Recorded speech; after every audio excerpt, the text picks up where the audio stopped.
remedio. Por eso ustedes pueden seguir cualquier carrera, los que quieran seguir una carrera universitaria, porque realmente ya están acostumbrados, ya saben que hay que esforzarse, ya saben que ante el volumen de material para estudiar, no hay que asustarse, sino que hay que venir y dedicarse en tratar de entender lo mejor que se pueda. Y algo que para mí es muy, pero muy importante, y quizás es una de las razones por las que me manejo de la forma en que yo actúo dentro de la escuela, es que ustedes ya aprenden a usar la lógica y el razonamiento para la resolución de situaciones. Para mí eso es importante. Hay cosas que uno como estudiante no las comprende totalmente, cosas que uno hasta se pone negativo ante ellas. Por ejemplo, voy a poner ejemplo. Usar un cincho. Cuando ustedes los encontraban orientados y los desmilitaban, no sé cuántos puntos son, pero me los voy a inventar. 10 puntos por no cargar un cincho. Ustedes se enojaron, patalearon, hicieron lo que quisieron hacer, muchachos, pero lo enseñan a uno. Esa necedad de los orientadores de estarlo demeritando a uno, lo obligan a uno a aprender a usar cincho. Y luego cuando uno ya sale al campo, uno entiende que el cincho es una parte importante de la vestimenta de uno. Por ejemplo, yo cuando voy al campo siempre voy con una navaja. ¿Y dónde va a cargar la navaja? Entre la bota, entre el pantalón. No, va colgadita. Ahora que usan celular, ahí va el celular. El cincho, yo les comento a los estudiantes del octavo cuatrimestre, el cincho en el campo les puede servir para un montón de cosas. Hasta para defenderse cuando van caminando y se encuentran con un chucho. Para amarrar una planta. Miren que sirve para un montón de cosas. Entonces son detallitos que a uno lo hace la escuela. Yo tenía un amigo, y digo tenía no porque ya no sea mi amigo, sino por 22 años. Él era más antiguo que yo, de la promoción del ingeniero Villacorta, de la 82-84. Y este amigo manejaba un dicho que yo lo he seguido repitiendo muchas veces porque me gusta. Un agrónomo debe ser capaz de pegar un botón hasta pilotear un avión. Y es cierto. Por ejemplo, yo me recuerdo hace 12 años, por unas situaciones negativas que tuve en la escuela, me quisieron desesperar para que yo renunciara. Y en la desesperación me mandaron para la finca La Montañita. Me fui a estar allá 4 meses. Entonces me pusieron unas actividades que realmente eran casaca, pues la idea era desesperarme para que yo renunciara y que me fuera para allá. Miren, muchachos, a mí se me metió la necedad y dije, porque mi hermano me dijo que en efecto que renunciara y que me fuera. Me preguntó cuánto ganaba en la escuela. Él estaba muy bien en Izabal en ese entonces, en plantaciones de hule. Me dijo, mira, venite para acá, aquí te vamos a pagar lo mismo que te pagan en la escuela. Si yo hubiera querido facilitar la vida, me hubiera ido. Pero con lo necio que soy, dije, no, yo voy a aguantar porque no le voy a dar gusto a esto. Yo voy a ir de la escuela cuando yo considere que es oportuno o cuando los estudiantes ya no me quieran. Y es mi posición. Entonces vine y aguanté. Pero lo chistoso era que me mandaron de castigo para allá.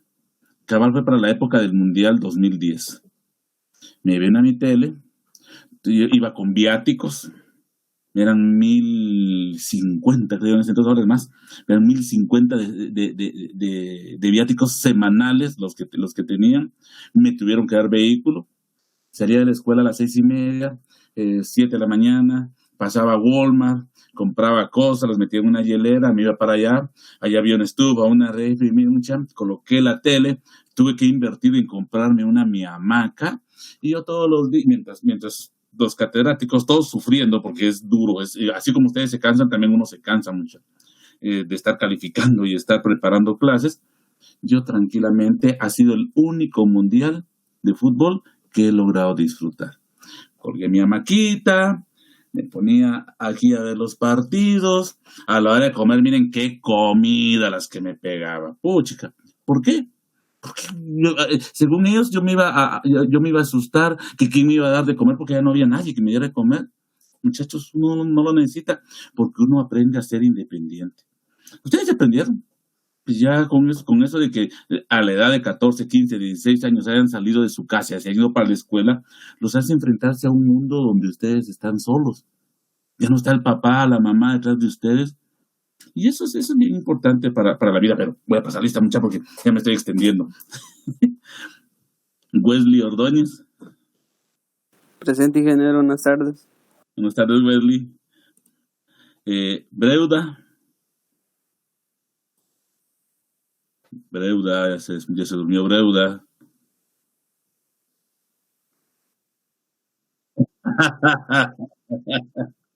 No tenga pena, Breuda. Selvin Ortega. Presente, ingeniero, buenas tardes. Buenas tardes, Selvin. Jocelyn Ortiz. Presente, Inge, buenas tardes. Buenas tardes, Jocelyn. Ángel Moisés Pablo. Presente, ingeniero, buenas tardes. Buenas tardes, Ángel. Héctor Raúl Peche. Presente, ingeniero, buenas tardes. Buenas tardes, Peche. Abimael Agustín Pelicó. Presente, Inge, buenas tardes. Buenas tardes, Agustín. José Vicente Perdomo. Presente, Inge, buenas tardes. Buenas tardes, Perdomo. Eduardo Antonio Quiñones. Presente, ingeniero, buenas tardes. Buenas tardes, Quiñones. Fermel Kiram Sian.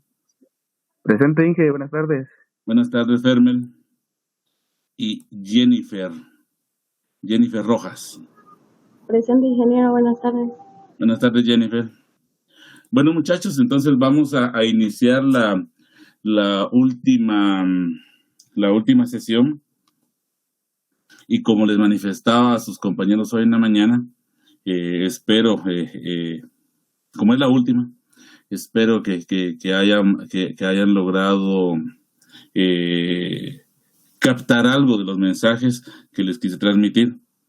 Yo estoy totalmente consciente, muchachos, estoy muy consciente de que la importancia de la actividad modular, la importancia de un módulo en la formación de un perito, está en la adquisición de habilidades y destrezas. Estoy consciente de que ahorita en este módulo no adquirimos ninguna habilidad, no adquirimos ninguna destreza, o por lo menos que yo la haya estimulado directamente.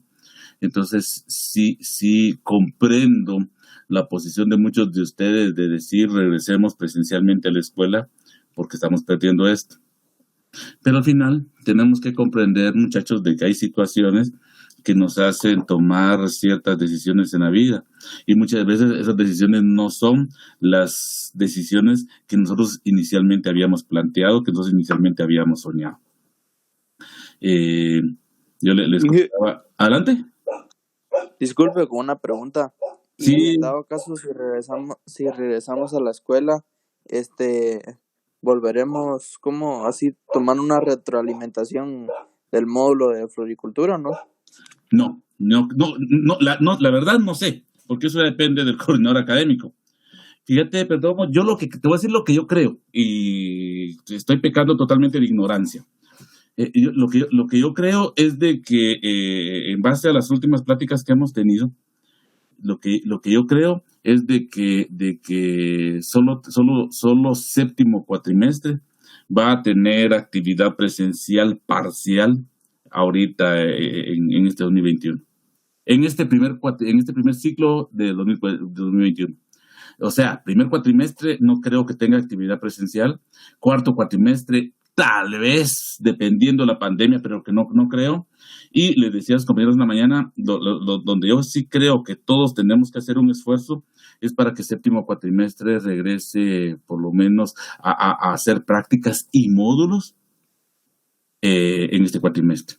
Pero creería también de que esas prácticas y esos módulos van a ser los correspondientes al séptimo cuatrimestre. No creo que haya una opción de retroalimentación, y lo digo con toda la ignorancia del caso. No creo que haya oportunidad. La verdad es de que les comentaba a sus compañeros en la mañana que si regresamos, que yo sí espero y esperaría, miren, creo que mi escenario ideal es de que en el octavo cuatrimestre ya estemos totalmente presenciales en la escuela. Eh, si somos optimistas, tal vez lo logremos. Pero yo les decía que para este séptimo cuatrimestre, yo le decía a sus compañeros que si regresamos, que tomen ustedes, los estudiantes, que tomen conciencia de la situación, porque en realidad ustedes corren poco riesgo. Y lo voy a decir ahorita porque yo no regresaría con ustedes en el séptimo cuatrimestre. Yo trabajaría con los estudiantes del primer cuatrimestre. Pero ustedes corren poco riesgo. El tipo de sintomatología que desarrolla o que desencadena ese virus casi no afecta a jóvenes. De hecho, inclusive por eso no hay vacuna para menores de edad, porque la sintomatología es específica para personas que han tenido la oportunidad de desarrollar un sistema inmunológico más fuerte. Entonces, ¿quiénes son ellos? Los más viejos. No sé si ustedes se enteraron y de veras que tengo que averiguar. No sé cómo siguió, pero el ingeniero Miguel Ramírez acaba de estar bien enfermo. Estuvo bien enfermo, estuvo hospitalizado. El ingeniero Ronnie Salazar ya estuvo hospitalizado, ya salió, fue uno de los primeros y estuvo bien grave. El ingeniero Miguel también tengo entendido que estuvo bien grave, espero yo que ya haya salido. Pero al final, ustedes van a tener gente grande de edad trabajando con ustedes. Por ejemplo, el ingeniero Chupina. Él tendría que regresar con ustedes a darles el curso de riegos y drenajes. El mismo ingeniero Miguel Ramírez tendría que regresar con ustedes a darles el curso de producción de frutales. Son dos personas, los demás no son tan grandes. El ingeniero Orellana es jovencito, el ingeniero Giovanni Hernández está a medio vapor, diría aquel. El doctor Noriega, no es el doctor Noriega, es licenciado Max y que me imagino que Villacorta, los que les darían bovinos. Entonces digamos, algunos de sus catedráticos sí pueden tener algún riesgo. Entonces, que nos cuidemos. Al final, lo mejor para evitar o para prevenir, para que no hayan problemas en la institución, es que todos nos cuidemos. Los viejos nos cuidamos, muchachos, nos cuidamos. Yo creería que que cuando ustedes regresen tomen conciencia que vamos a hacer un sacrificio. Sus papás van a hacer un sacrificio, ustedes van a hacer un sacrificio, los catedráticos vamos a hacer un sacrificio, porque yo creo que si lo vemos desde el punto de vista de sanidad, creo que para nosotros es preferible dar clases de forma virtual, pero todos queremos ya regresar y retomar nuestra vida. Todos queremos ya venir y participar en la formación de ustedes de forma presencial. Entonces yo no creo, perdón, que vaya a haber oportunidad de haber una retroalimentación, porque tampoco es que vayamos a regresar todo el cuatrimestre, sino que va a ser solo una temporada para que ustedes realicen toda la actividad práctica. De hecho, yo les puedo asegurar esto, aunque no tengo el documento, sino que es el ingeniero García Tunil que lo tiene, pero yo les aseguro que los primeros días va a ser clases totalmente virtuales. El esfuerzo creo que se haría para que ustedes, después de que ya hayan sacado clases, hayan avanzado en las clases virtuales, puedan ir a desarrollar sus módulos gerenciales y puedan ir a desarrollar las prácticas de los cursos de forma presencial allá en la escuela. Entonces, esto les quería contar. Adelante. Y, por ejemplo, en este caso, habían fines de semana que, como el fin de semana se supone que estaba libre, ¿va? Bueno, eso era cuando estaba presencial. En este caso, saber cómo sería la metodología, pero, por ejemplo, si dan el fin de semana para hacer tareas o algo así, y un catedrático, por ejemplo, si en este caso sería el ingeniero Villacorta, se le pide de favor que dé una pequeña charla o ya en la práctica, o sea, por ejemplo, en cerdos, que ya pasó, pero era esencial tener la práctica. Entonces, si se le dice que, por ejemplo, vaya a dar la práctica de la recepción de maternidad y todo eso, como catedrático en el pensamiento, cabe la lógica que sí lo daría o no. Yo creo, fíjate, Pablo, que yo creería, porque sí se ha mencionado eso, de utilizar algunos sábados para hacer ahí sí lo que sea, perdón, pero no a nivel de módulos, sino que a nivel de algunas prácticas, venir y tratar de nivelar algunas prácticas que quedaron desniveladas.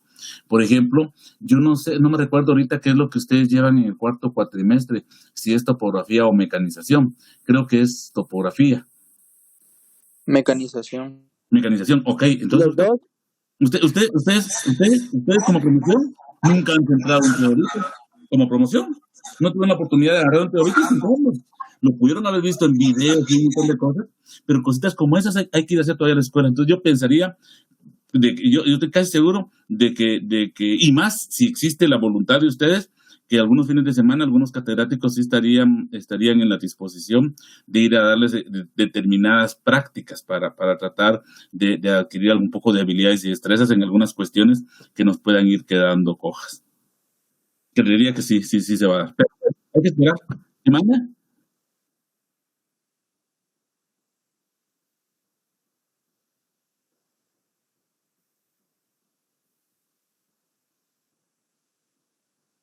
Ajá, ajá.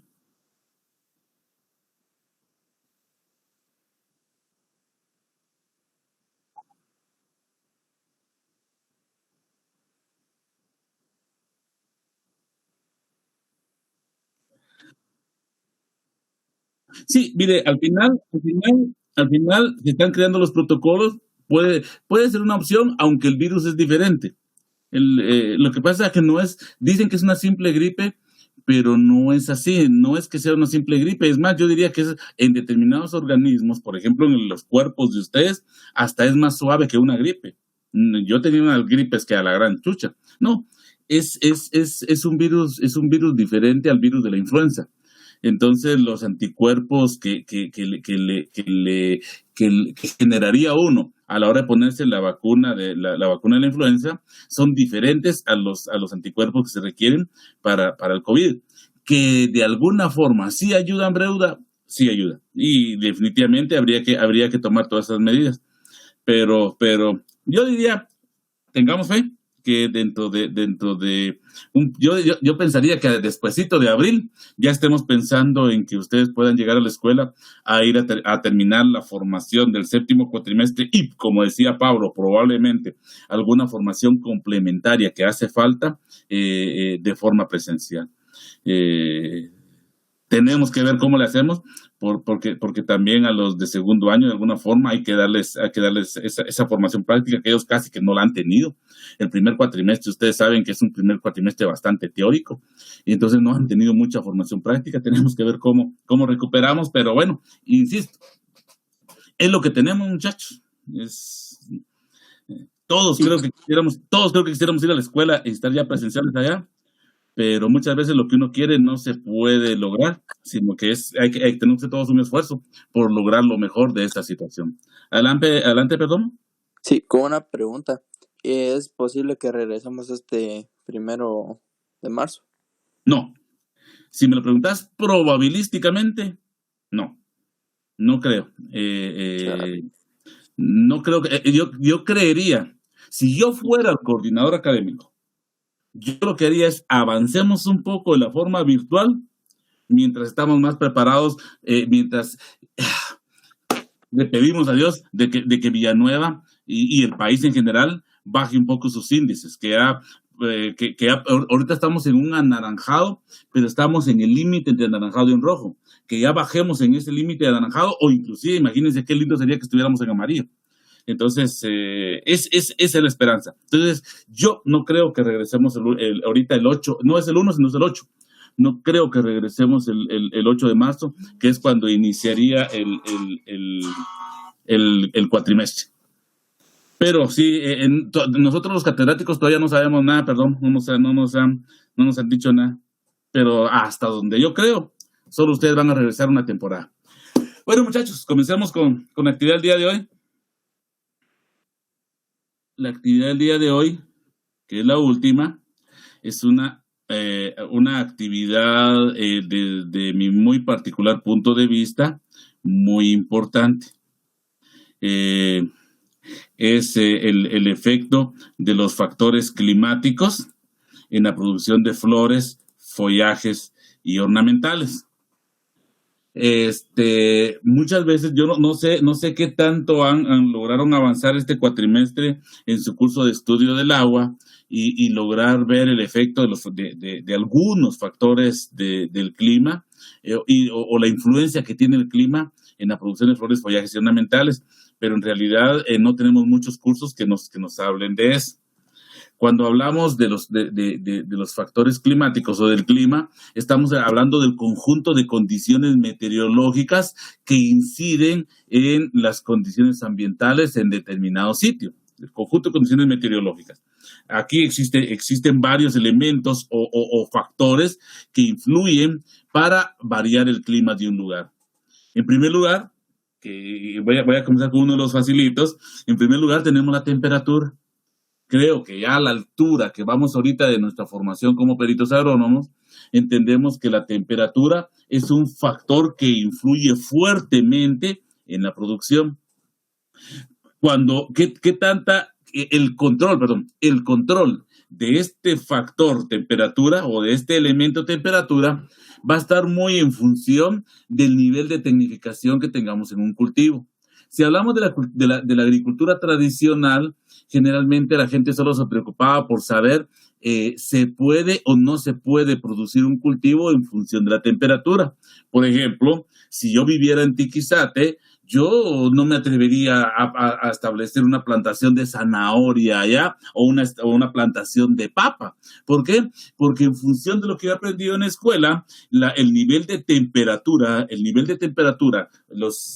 el calor de allá mejor me voy a Tiquizate, me voy a donde Breuda, de allá de Coatepeque, ¿sí? El calor de allá de Coatepeque no me va a permitir tener una producción económicamente buena, ni de zanahoria ni de papa. Entonces, digamos, en la agricultura tradicional, en la agricultura no muy tecnificada, el venir y conocer los rangos de temperatura bajo los cuales se podía trabajar determinado cultivo era suficiente. Pero cuando ya llegamos a la agricultura intensiva, en la agricultura intensiva no nos basta con saber cuál es el rango altitudinal el rango de temperatura ideal de un cultivo, sino que necesitamos venir y poder manejar la temperatura dentro de dicho cultivo. Y creo que de alguna forma, a lo largo de las sesiones que hemos tenido en este módulo, hemos ido entendiendo un poquito eso. Por ejemplo, nos dimos cuenta que si nosotros teníamos temperaturas altas, independientemente de la humedad, temperaturas altas, podíamos tener problema de araña roja, podíamos tener problema de downy mildew en el cultivo de rosa, que fue el que pusimos como ejemplo acá. Entonces nosotros ya sabemos de que no solo es decir, en este rango altitudinal puedo plantar la rosa, sino que es importante ir monitoreando la temperatura dentro de un sitio para venir y tomar decisiones. El conocimiento de la tendencia en la temperatura de un sitio nos permite a nosotros tener mejores elementos para la toma de decisiones en el manejo de este cultivo.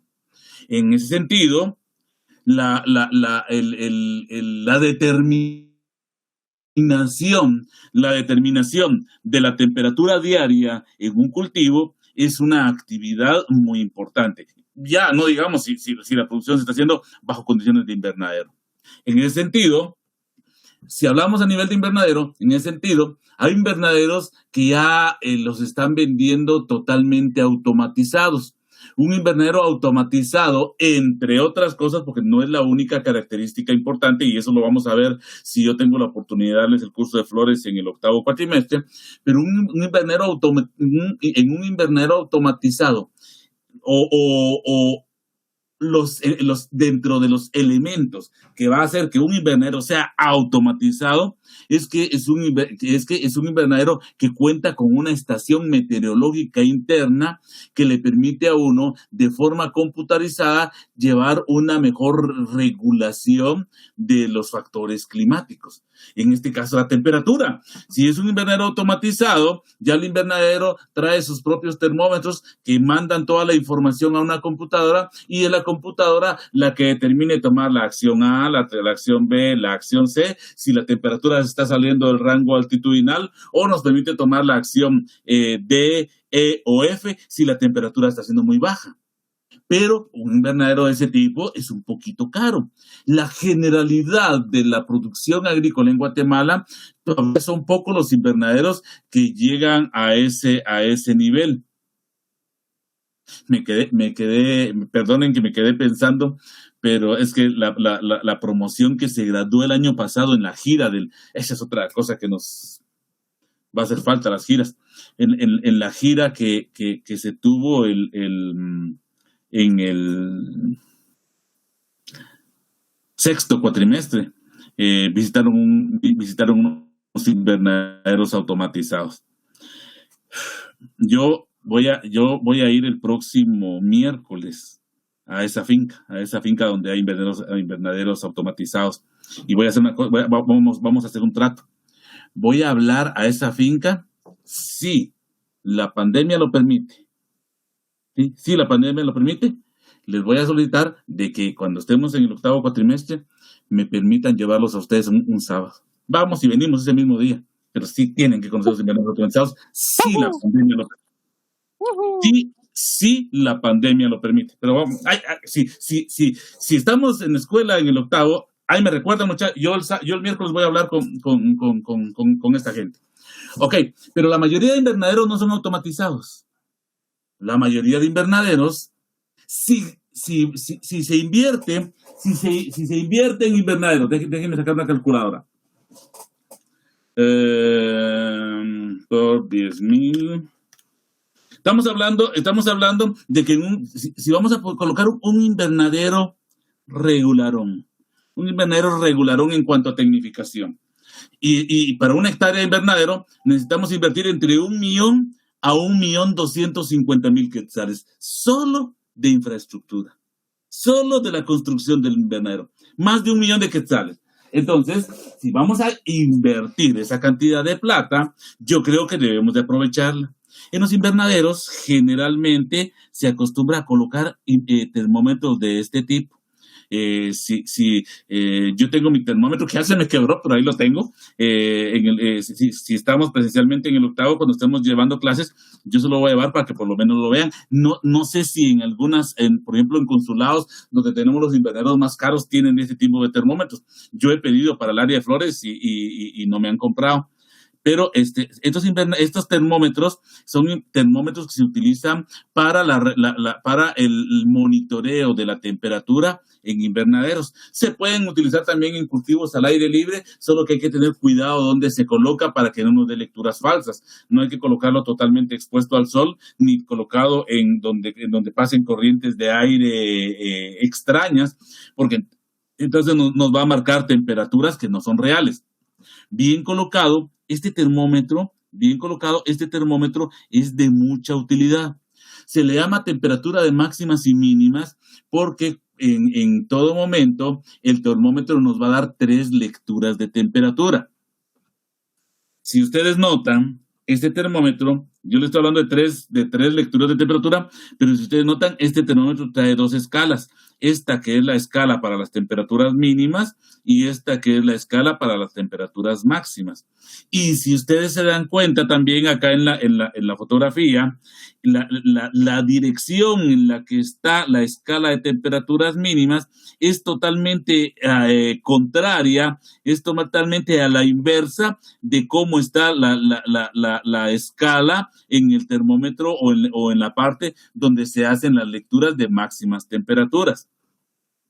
Y si ustedes siguen observando en la fotografía, ustedes pueden darse cuenta que el termómetro acá en la escala de temperaturas mínimas vamos a encontrar 2 líneas. Esta línea, que por la calidad de la fotografía no se mira bien, pero esta línea que es de ese color plateado característico de las barras de mercurio en los termómetros, esta otra línea que es de color azul. Si miramos en la escala de máximas, también vamos a encontrar las mismas 2 líneas. Una línea, otra línea. Esta línea que es del color plateado típico de la barra de mercurio de cualquier termómetro, y esta otra línea que es de color azul. No me extrañaría que le estén variando un poco los colores a las líneas en termómetros más modernos, pero los primeros que yo utilicé eran así. Entonces, si ustedes agarran colocan su termómetro y en un invernadero, es importante sistematizar la lectura de la temperatura a través del termómetro. Y cuando digo sistematizar, es que el agrónomo, porque este sí es chance de ustedes, es chance del agrónomo, el agrónomo tiene que venir y ser el responsable de la lectura y el manejo de la información que se obtiene con el termómetro. Por ejemplo, todos los días, voy a poner una hora, pero eso lo decide el agrónomo, todos los días a las 7:30 de la mañana, el agrónomo debe ir a hacer la lectura al termómetro. Y cuando llega, el agrónomo debe tener su registro. Cuando llega, va a apuntar la fecha, hoy es 16 de febrero, y viene y observa el termómetro. Y por favor, miren para el termómetro. El primer dato que el agrónomo va a extraer del termómetro es la temperatura actual.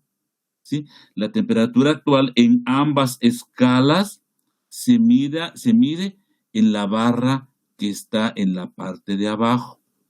Por ejemplo, si miramos acá, la temperatura anda por 24 grados centígrados. Si miramos por acá, la temperatura anda en los 24 grados centígrados. Obviamente, si es temperatura actual, la lectura debe ser la misma. Si son las 7:30 de la mañana, miramos en la escala de temperaturas mínimas y miramos acá en la parte de abajo qué valor nos marca. Y esto nos marca que en el periodo de lectura la temperatura mínima fue de 19 grados centígrados. Luego nos vamos a medir, tenemos que ver la parte de abajo de la otra escala, de la otra línea, perdón. Si nos vamos a la escala de máximas, igual, miramos, aquí está la línea de la temperatura actual y miramos la otra línea que es la línea de las temperaturas máximas. Si miramos acá, la temperatura anda más o menos entre 31 y 32 grados centígrados. Podemos poner 31.5 grados centígrados. ¿Sí? Después de que hemos hecho la lectura, preparamos el termómetro para que en el siguiente periodo, generalmente los periodos son de 24 horas, para que en el siguiente periodo me vuelva a marcar la temperatura máxima y la temperatura mínima. ¿Y qué es lo que se hace? Si ustedes observan, aquí en el centro tiene un botón. Con el dedo se apacha este botón. Cuando el botón se apacha, las dos líneas azules van a bajar hasta topar con la línea de la temperatura actual. Cuando las dos líneas se desplazan, porque se desplazan hacia abajo, hasta topar con la línea de temperatura actual, cuando las líneas ya se han tocado, uno coloca el termómetro nuevamente en su sitio y se va a trabajar. ¿Qué es lo que va a ocurrir? Si vemos en esta escala, eran las 7:30 de la mañana, la temperatura era de 24 grados centígrados. Si analizamos qué es lo que va a ocurrir en esta escala, a las 10 de la mañana ya va a haber más calor. ¿Eso qué significa? Significa que esta escala comienza a bajar. A las 12 del mediodía ya va a haber más calor. La escala siguió bajando. ¿Sí? ¿Qué influencia tuvo el que esta escala baje con relación a esta línea cuando estaban pegadas? Ninguna. Esta línea se queda ahí donde estaba. Si las juntamos, cuando el valor de temperatura actual estaba en 24, esta línea comienza a bajar a 25, 26, 28, 30 grados centígrados y esta escala se queda ahí sin movimiento. Si analizamos qué está ocurriendo en la otra escala, en la escala de temperaturas máximas, conforme comienza a avanzar el día, la temperatura comienza a subir. ¿Y qué es lo que va a ocurrir cuando la temperatura comience a subir? Debido a que esta línea está totalmente pegada a la línea de la temperatura actual. Por favor, miren mis dedos. Esta es la línea de la temperatura actual. Esta es la línea de las temperaturas máximas. Tenemos acá. Pero como en esa escala el termómetro comienza a subir su línea debido a que comienza a haber más calor, al hacer eso, comienza a desplazar hacia arriba la línea azul de las temperaturas máximas. ¿A qué horas ocurre la máxima temperatura en un día? Y generalmente es entre 12 del mediodía y 2 de la tarde.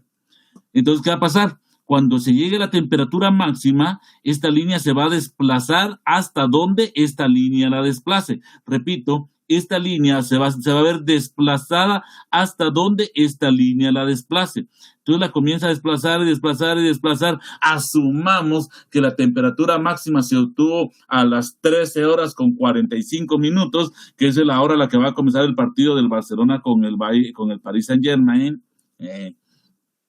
Entonces, ¿qué es lo que comienza a ocurrir acá? Cuando se llegue a la temperatura máxima, la temperatura va a comenzar a descender levemente.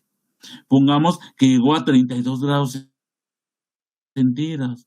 ¿Qué va a ocurrir después? Ya a las 4 de la tarde, la temperatura ya va a ser de 30 grados centígrados. Entonces, a las 4 de la tarde, si miramos nuestra escala, la temperatura máxima, la temperatura actual va a estar acá y la temperatura máxima ya no se mueve. Media vez ya no estén en contacto, ya no sigue desplazándose la temperatura máxima. Esto ya me marcó la temperatura máxima. 6 de la tarde, 8, 10, 12, llega un momento en que se topan las dos escalas aquí en la mínima, la de máxima se quedó hasta allá arriba y conforme avanza la noche se va poniendo más fría y ¿eso qué va a hacer? Eso va a provocar de que la escala, la línea de la temperatura actual, en esta escala de temperaturas mínimas, la línea de la temperatura actual topa con la línea de las temperaturas mínimas y la comienza a empujar también hacia arriba. ¿Cuándo deja de empujarla? Cuando alcanzamos la temperatura más baja en el periodo. ¿A qué hora va a ocurrir eso? Entre 2 y 3 de la mañana, 4 de la mañana. Puede ocurrir, asumamos que ocurrió a las 4:30 de la mañana. A las 4:30 de la mañana ya el frío ya no se sigue incrementando, sino que se mantiene estable. Ya a las 6, 7 comienza a haber más calorcito. Entonces, ¿qué va a ocurrir con la escala de la temperatura actual? Se comienza a separar de la escala de temperaturas mínimas y cuando llega el siguiente día, 7:30 de la mañana, y ustedes lleguen nuevamente a medir las temperaturas, ustedes van a lograr medir, obviamente, como en cualquier termómetro, la temperatura actual debe ser igual en ambas escalas y luego ustedes van a encontrar la temperatura máxima en ese periodo de 24 horas, la temperatura mínima en ese periodo de 24 horas. Como yo les decía, que estos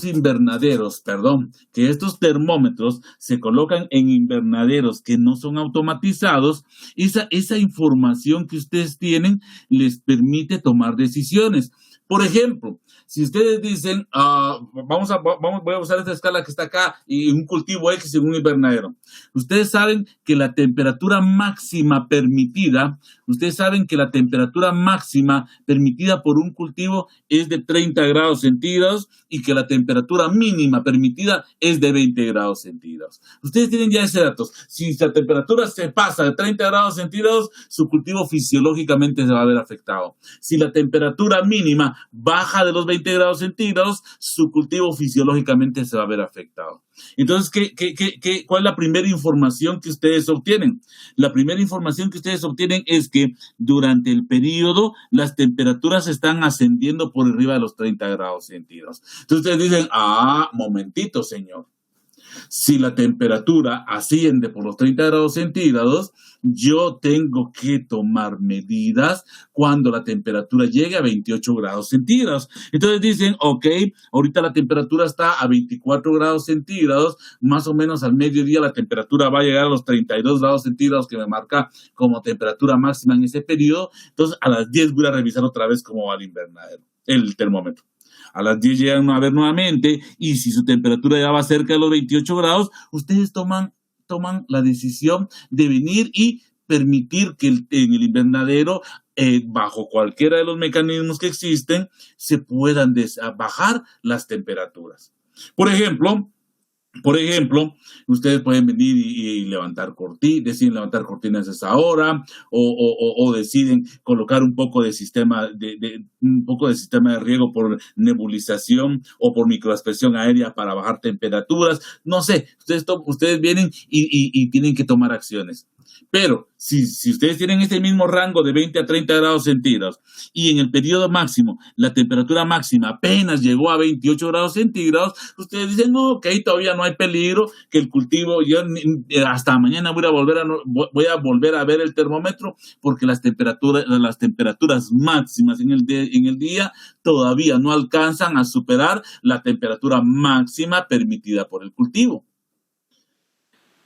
Más determinante aún es el caso de las temperaturas mínimas. ¿Por qué digo que es más determinante aún? Porque muchas de las producciones o muchas de las plantaciones de flores o follajes en Guatemala se establecen en el altiplano central del país. Y en el altiplano central del país, en cierta época del año, en esta época precisamente, en cierta época del año, las temperaturas tienden a bajar de los 0 grados centígrados y provocar un fenómeno, que se conoce con el nombre de heladas, que es totalmente perjudicial para muchos cultivos. ¿Qué hacen en muchas de estas plantaciones? Ellos tienen sus termómetros de máximas y mínimas. Y digamos, por ahí por octubre, noviembre, ellos van regulando su temperatura mínima. Su temperatura mínima llega a los 3, 4, 5 grados centígrados. Ellos están tranquilos, están felichones ahí como que sin nada. Pero cuando ellos ya llegando noviembre, diciembre, los primeros días de enero, cuando ellos ya observan de que se comienzan a alcanzar temperaturas de 0 grados centígrados, entonces ya dejan un guardián para que monitoree y le dicen al guardián, señor don guardián, cuando la temperatura ande por los 2 grados centígrados, cuando la temperatura ande por 2 grados centígrados, usted me avisa. Ustedes ya dejaron todo preparado, ya dejaron su equipo de trabajadores listos para que con un telefonazo, que ustedes les peguen, ya saben que tienen que levantarse y irse a la finca, porque existe el riesgo de que caiga una helada y que se nos queme la plantación. Tal vez están ustedes en el mejor de los cuajes a las 2, 3 de la mañana. Bienvenidos, es el mundo de los agrónomos. A las 2, 3 de la mañana, cuando de repente el telefonazo. ¿Qué pasó? El sistema de alarma contra heladas. Entonces ustedes tienen que venir y llegar, levantarse e ir a la finca, e ir al invernadero para tratar de tomar las decisiones que se necesiten. Entonces ustedes se dan cuenta, es bien importante en una producción o explotación intensiva, contar con un sistema de monitoreo de la temperatura. Ahorita, los sistemas computarizados ya permiten tener cosas más modernas. Por ejemplo, ahorita los invernaderos automatizados tienen la computadora, ella misma ya la dejan programada para que tome esas decisiones, o si no tienen ese sistema, si existen sistemas de alarma en que ustedes dejan ciertos sensores en el invernadero y cuando la temperatura ande por los 2 grados centígrados, por ejemplo, les va a mandar un mensaje al teléfono y lo único que tienen que hacer ustedes es estar atentos para que cuando el teléfono suene a las 2, 3 de la mañana, ustedes lo revisen y vayan a tomar las decisiones. Pero lo importante es que no importa qué tan sofisticado sea el termómetro, es bien importante la temperatura. Junto con la temperatura es importante la radiación solar. Es importante la radiación solar, no solo en cuanto a cantidad, sino en cuanto a calidad de luz, ¿sí? Generalmente en las fincas no se mide mucho la cantidad de luz solar, pero sí se toman acciones para venir y para optimizar la cantidad de luz solar que pueda penetrar a un cultivo. Eso lo voy a hablar en un ratito. También tenemos la humedad, que eso es lo que han estado viendo ahorita en su curso de estudio del agua. La humedad es un factor climático, un factor ambiental bien importante. Es bien importante. Generalmente, cuando hablamos de humedad, estamos hablando tanto de la humedad en el suelo como la humedad en el agroecosistema. Tanto la humedad en el suelo como la humedad ambiental. Ambas humedades son importantes. Son tan importantes que en un inicio la agricultura dependía de la precipitación pluvial de un sitio, que era la única fuente de humedad que se disponía así de forma fácil. De hecho, no sé cuántos de ustedes tuvieron la oportunidad de convivir con sus abuelos y si sus abuelos fueron agricultores, pero cuando uno tuvo la oportunidad de convivir con su abuelo y su abuelo es agricultor, el abuelo estaba por ahí tranquilo, de repente, ¡ay, me están doliendo los huesos! Ya es hora de ir a preparar el terreno. Eso todavía no lo entiendo. Pero por un dolor de huesos, ellos decían, hay que ir a preparar el terreno. O, ve, ya los pájaros están migrando a otro lugar, están volando de manera diferente, entonces hay que ir a preparar el terreno. No importa cuál era el sistema que le permitía a nuestros abuelos el venir y tomar la decisión. Pero esa decisión generalmente rondaba en torno a que ya comenzaba la época de lluvias. Obviamente, ese conocimiento no fue transmitido íntegramente hacia nosotros,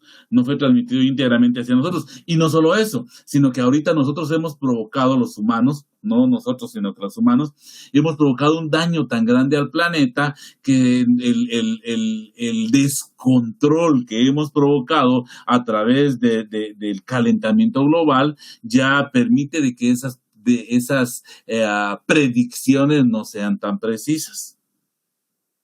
Pero estamos perdiendo esa opción, pero sí estamos ganando con que los aparatos de determinación meteorológica nos permitan ser un poquito más precisos. Cuando yo era estudiante de la ENCA, ya existía el INSIBUME. Y si el INSIBUME decía, hoy va a ser un día soleado, nosotros nos mirábamos y jalábamos paraguas. No le atinaba el INSIBUME a una. Sin embargo, con el paso de los tiempos... nosotros por molestar le decíamos en ese entonces al INSIBUME, le decíamos el mentibume, porque nunca le atinaba.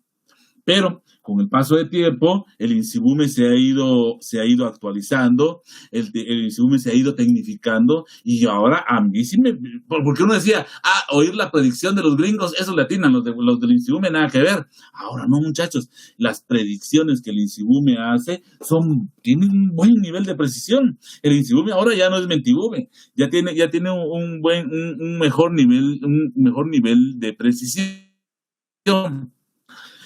Pero en la agricultura de precisión,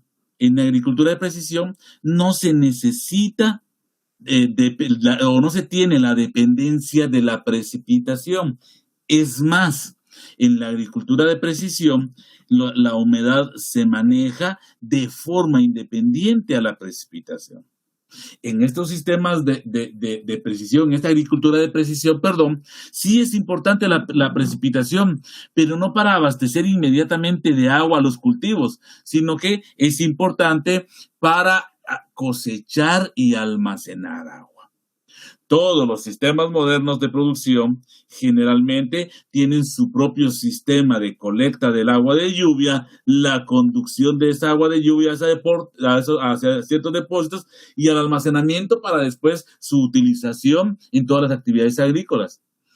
Yo recuerdo que en la escuela tenemos aproximadamente como unos 12 años de estar hablando de que se va a hacer cosecha de agua de lluvia. Creo que el ingeniero Chupina ya se fue a México a capacitarse para la cosecha de agua de lluvia.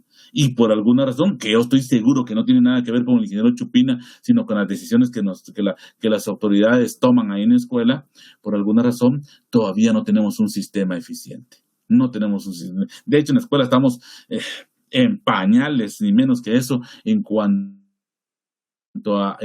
a la tecnificación del riego.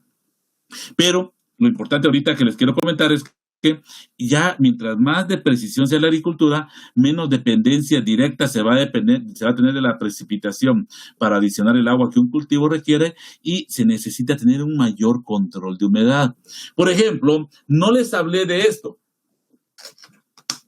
pero por ejemplo, si ustedes van a producir clavel de corte, el clavel de corte tiene como principal plaga al fungus gnat. Es un insecto, son las larvas de un insecto del género Bradicea. El fungus gnat nos va a hacer pedazos la plantación.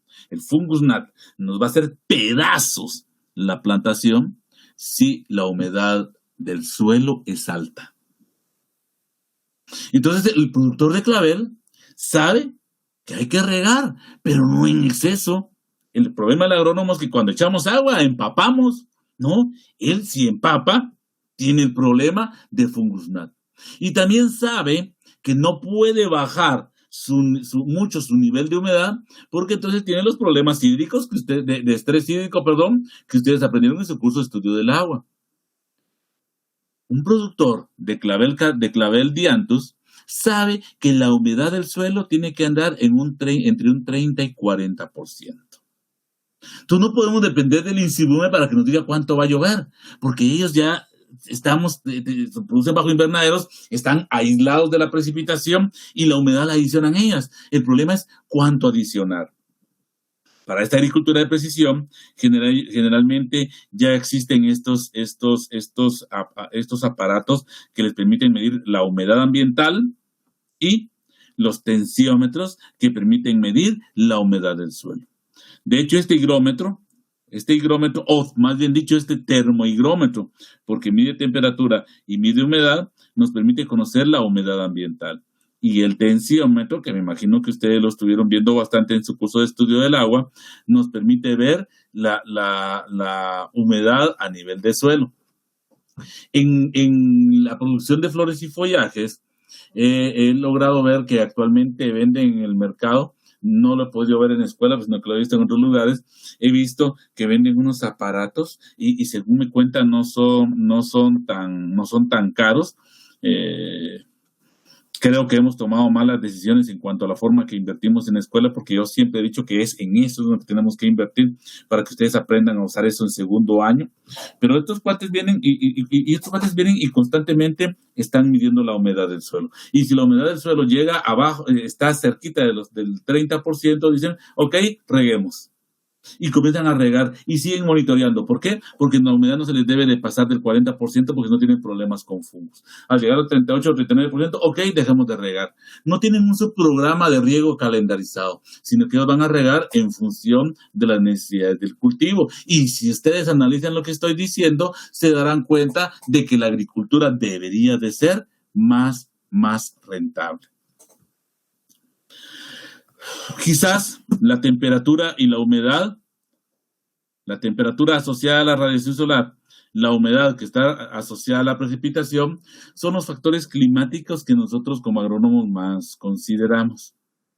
El viento es un factor climático muy importante, pero que muchas veces no es considerado. De hecho, si vamos a trabajar en agricultura de precisión, es importante conocer el efecto del viento. El viento nos va a afectar el nivel de humedad en un suelo. El viento lo podemos utilizar para regular la temperatura en determinados sitios. El viento, si nosotros no lo controlamos como factor, nos puede hacer pedazos los invernaderos. Y sí, ustedes lo están pensando correctamente, fue lo que ha ocurrido tradicionalmente allá en Consulados. En Consulados, en el 2004, 2005, algo así me recuerdo yo, 2004, 2005, se decidieron construir los invernaderos. El agrónomo que estaba a cargo de la construcción de los invernaderos es un agrónomo que tenía experiencia en la construcción de invernaderos. Ustedes se lo van a encontrar en la Facultad de Agronomía, los que siguen estudiando la carrera de ingeniero agrónomo en la San Carlos Central. Es el ingeniero Iván Santos Dimitri. Iván Dimitri Santos. Él tiene experiencia, él es productor y sabe mucho de invernaderos. El problema está en que él determinó que había que establecer una barrera rompevientos. Él indicó cómo se debía construir la barrera rompevientos. Le dieron su plaza en la Facultad de Agronomía, se fue, y la persona que se quedó a cargo de construir la barrera rompevientos, por no hacer caso, la construyó en otro lado. ¿Por qué lo digo? Porque en ese tiempo fue cuando don Osvaldo comenzó a trabajar en AENC. Don Osvaldo estuvo dentro de su primer plaza fue en el vivero forestal. ya estoy hablando de nombres, pero su primer plazo fue en el vivero forestal y él estuvo presente cuando se hizo el diseño y dice de que al ingeniero a cargo le dijeron que no construyera ahí la barrera rompevientos porque ahí no iba a hacer nada, pero él de plano, porque los vientos eran dominantes ese día ahí y la mayor parte de su tiempo se la pasa en su oficina, no quiso hacer caso y construyó de forma equivocada el sitio donde hizo la barrera rompevientos. Pero el viento es un factor importante. De ustedes ninguno pasó a módulo 1 conmigo, pero cuando estamos en módulo 1 en la escuela, yo les digo a los muchachos, les pregunto para dónde soplan los vientos aquí en la escuela. La mayoría no se han dado cuenta y muchas veces ya han pasado casi un año en la escuela y no se han dado cuenta, y les digo, y a ustedes se los digo también, es bien sencillo. Si ustedes no se habían dado cuenta para dónde soplan los vientos en la escuela, para dónde soplan los vientos ahí por su casa, es bien sencillo. Miren los árboles. Generalmente un árbol debería de crecer de forma vertical, pero generalmente las copas de los árboles tienden a torcerse en función de la dirección de los vientos dominantes. Y si ustedes se paran, por ejemplo, y miran todos los árboles que están en la alameda ahí en la entrada de todas las casuarinas, que están en la entrada y casuarinas y jacarandas, se van a dar cuenta que todas tienen la copa orientada hacia cierto sitio. Eso les indica para dónde soplan los vientos dominantes. Luego viene la presión, es un factor ambiental muy importante.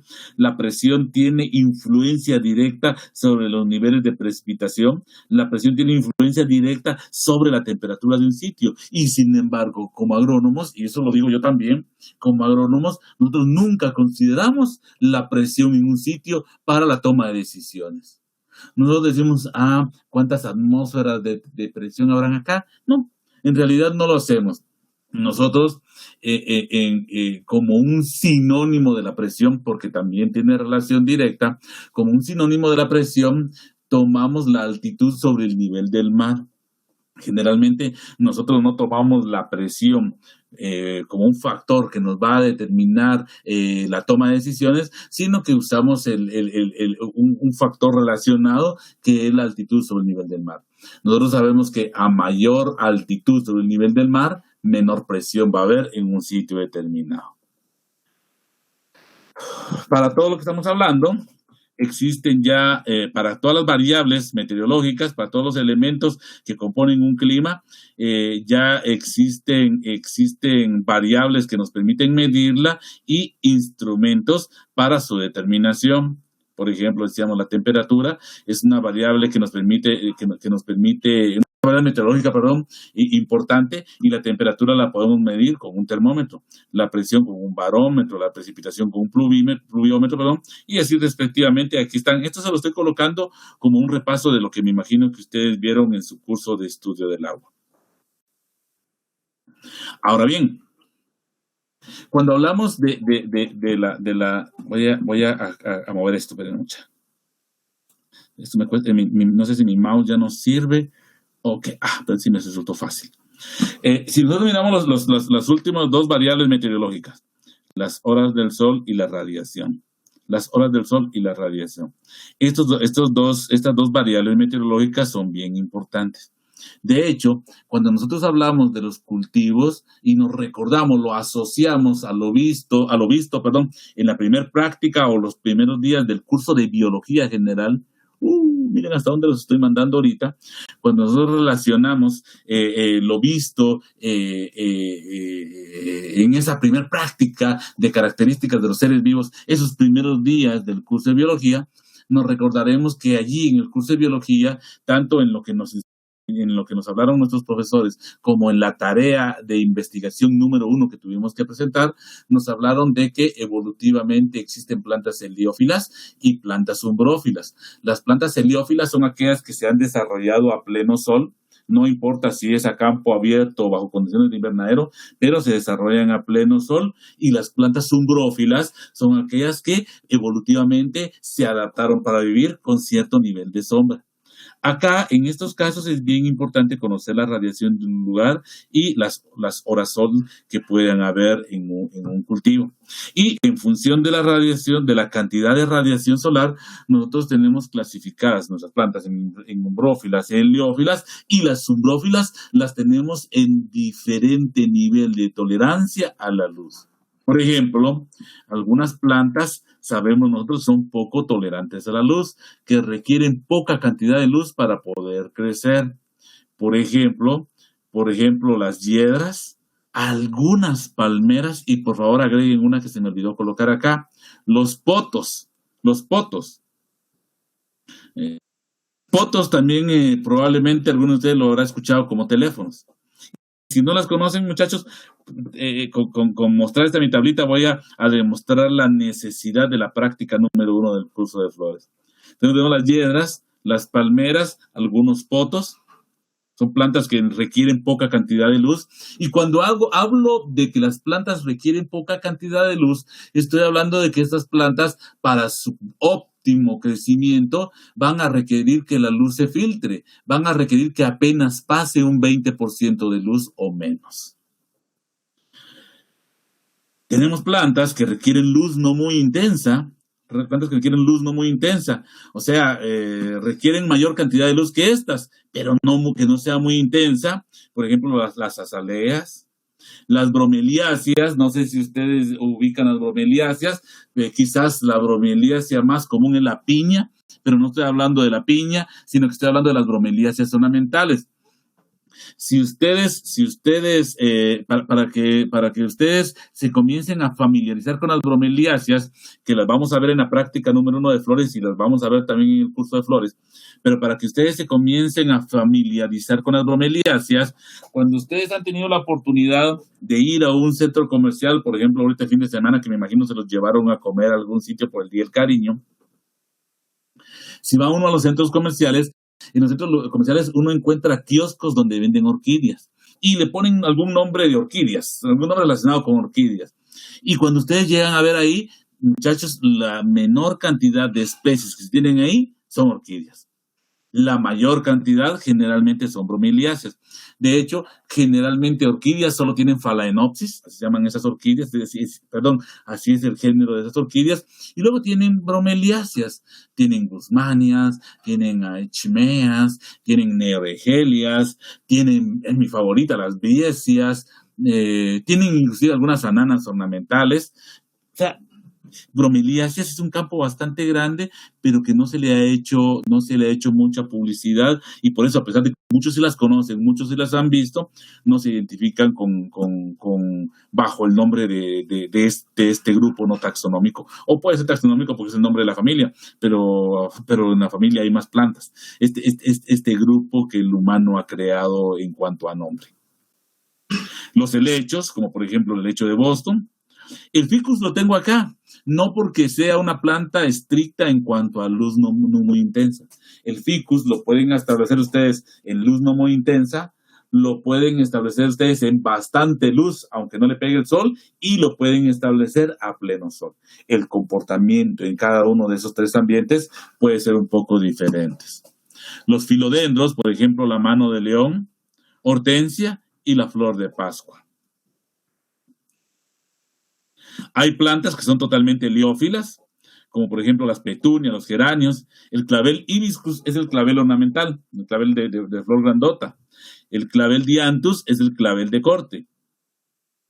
Crisantemos, margaritas, bogambilias, cactus, y aquí me faltó una, que es a pleno sol, y me faltó porque realmente ahorita están de moda, que son las suculentas. Las suculentas también entrarían en este grupo. Entonces, pleno sol puede ser bajo condiciones de invernaderos o a campo abierto. Y existen plantas que requieren tanta luz, mientras más luz tenga mejor, pero que no les pegue directamente el sol. Acá generalmente estamos hablando desde un 20 hasta un 50%. Dentro de este grupo tenemos a las plantas de la familia Gesneriaceae. Plantas Gesneriaceae hay dos que son famosas, una muy probablemente ustedes la conocen, y la segunda muy probablemente ustedes no la conocen. Las dos famosas dentro de la familia Gesneriaceae son la violeta africana que generalmente ustedes se han dado cuenta que las tienen en las salas de la casa. ¿Y por qué las tienen en la sala de la casa? Porque es un sitio donde ingresa mucha luz, pero no le pega el sol directamente a las hojas. Si le pega el sol directamente a las hojas, puede quemar o puede tornar de colores amarillentos el follaje de estas plantas. Violeta africana, y la segunda generiácea es la gloxinia, que la tenemos también en la escuela, pero no sé si ustedes la llegaron a conocer. Acá me atreví a colocar a las orquídeas, pero en realidad la coloqué acá porque las orquídeas es una familia muy grande y muy variable en cuanto a sus condiciones. Pueden haber orquídeas en cada uno de estos grupos, en cada uno de estos ambientes, puede haber orquídeas en cada uno de estos ambientes, pero la mayor parte de orquídeas van a ser plantas que requieren mucha luz, pero que la luz no sea directa. El caladium es una hoja muy bonita, una hoja elegante, que seguramente ustedes la vieron en la escuela porque la tenemos. El caladium está ahí en el umbráculo que conocemos con el nombre de cobertor. Está por ahí por donde están las millonarias, a la par, está precisamente a la par de las calateas. Pero como no sé si ustedes conocen no sé si llegaron a conocer las millonarias y no estoy seguro de que conozcan a las calateas, la planta que está cercana a ellas, y estoy seguro que cuando fueron de primer año sus antiguos los llevaron a conocerla, son la limonaria, que los pusieron a mascar hojas de limonaria. Entonces ahí tenemos unas hojas grandotas que tienen manchas, son muy, muy bonitas. El anturrio, que tenemos todo un umbráculo de anturrio, que está bastante enmalezado ahorita, pero que ahí vamos, ya lo estamos tratando de levantar, y las millonarias. Cuando nosotros venimos y decimos 20% de luz, de un 20 a 50% de luz, más de 50% de luz hasta un 80% de luz, o a pleno sol. Pero cuando hablamos de estos tres, nosotros venimos y si hablamos de que un 20% de luz, significa que tenemos que proyectar un 80% de sombra. Si hablamos que de un 20 a un 50% de luz, estamos hablando que debemos de proyectar entre un 50 a un 80% de sombra.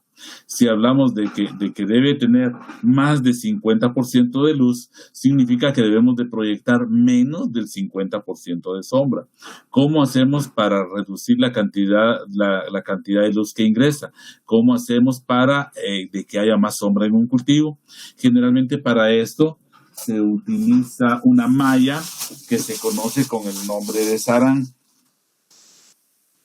Una malla que se conoce con el nombre de sarán. Sarán es, esto primeramente Dios lo vamos a ver allá en la escuela cuando estemos en el curso de flores en el octavo cuatrimestre, ahí sentados quejándonos porque está lloviendo y no nos deja oír bien el ruido en la escuela. Pero saranes hay de diferentes tipos.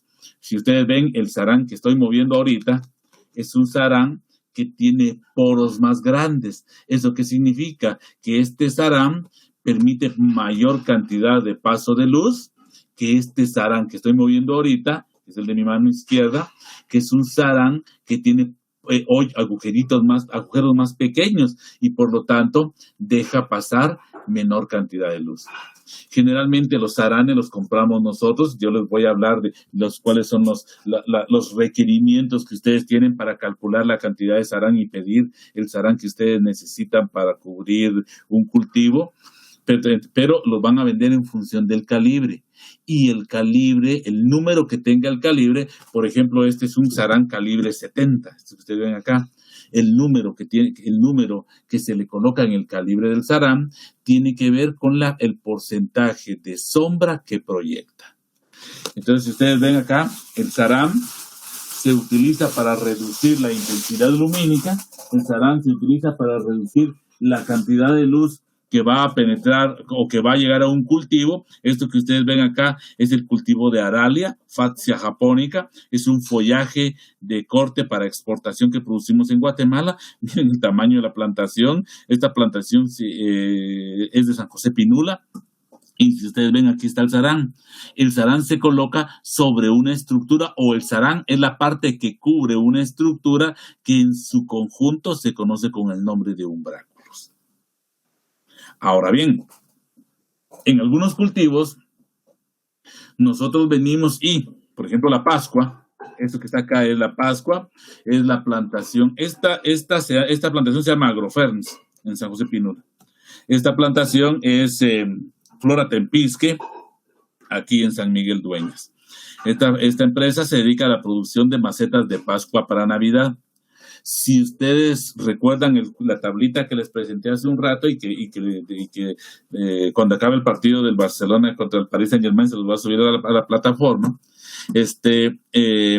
Si ustedes miren esa tablita, la Pascua se debe producir con intensidades de luz que oscilen entre 20 y 50%. Si ustedes se dan cuenta, aquí está el invernadero, está colocado el sarán para reducción de la cantidad de luz que ingresa. Pero,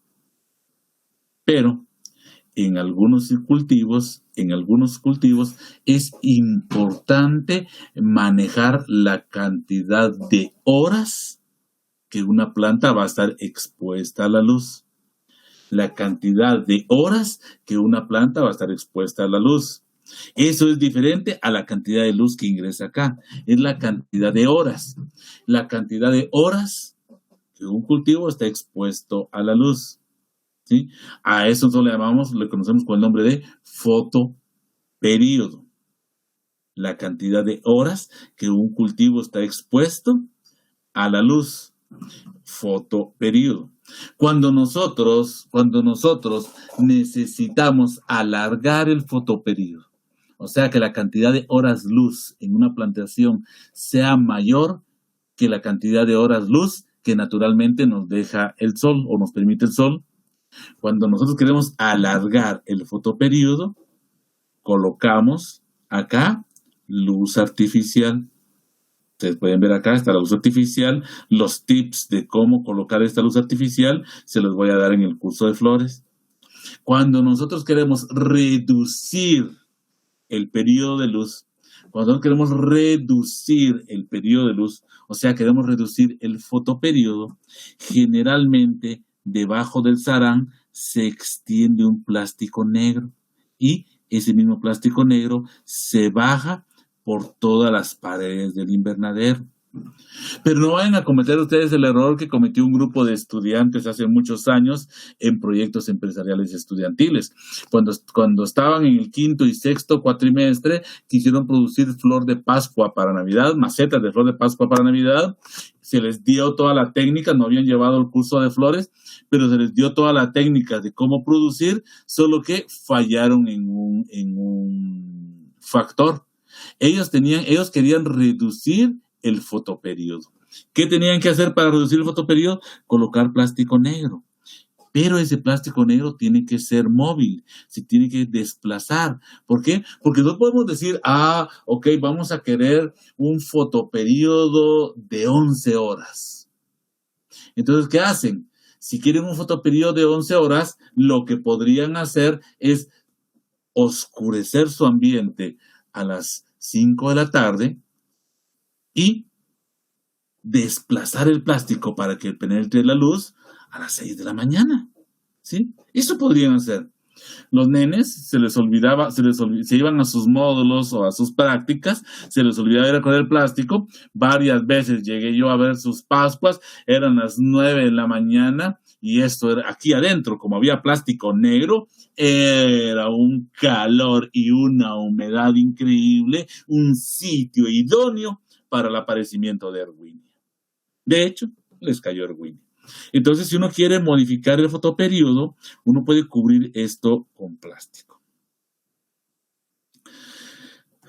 Bueno, solo esta diapositiva la tuve que haber colocado antes, pero hablábamos de que la altitud sobre el nivel del mar tiene, generalmente nosotros, que la altitud sobre el nivel del mar muchas veces nos da un indicio sobre los factores climáticos de un lugar, principalmente en relación a la temperatura.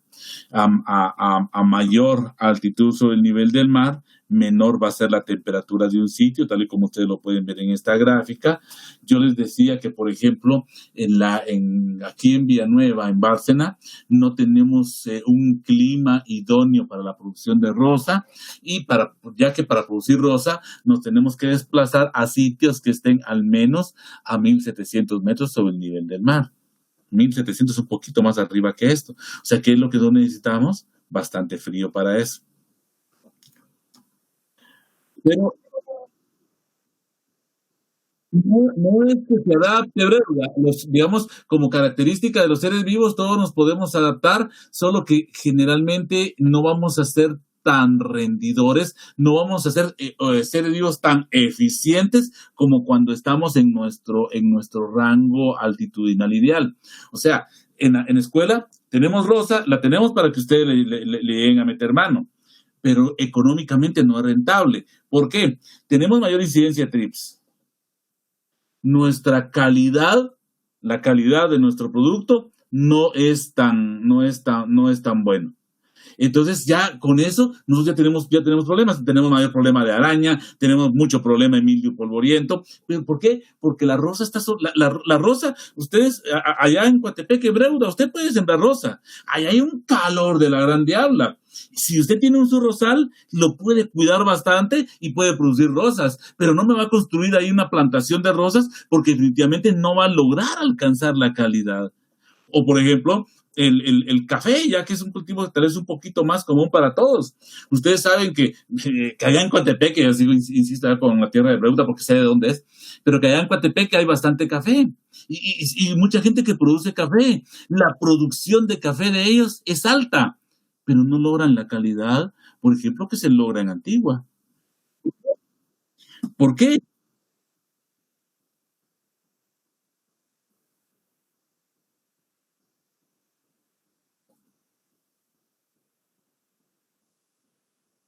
Exacto, ¿por qué?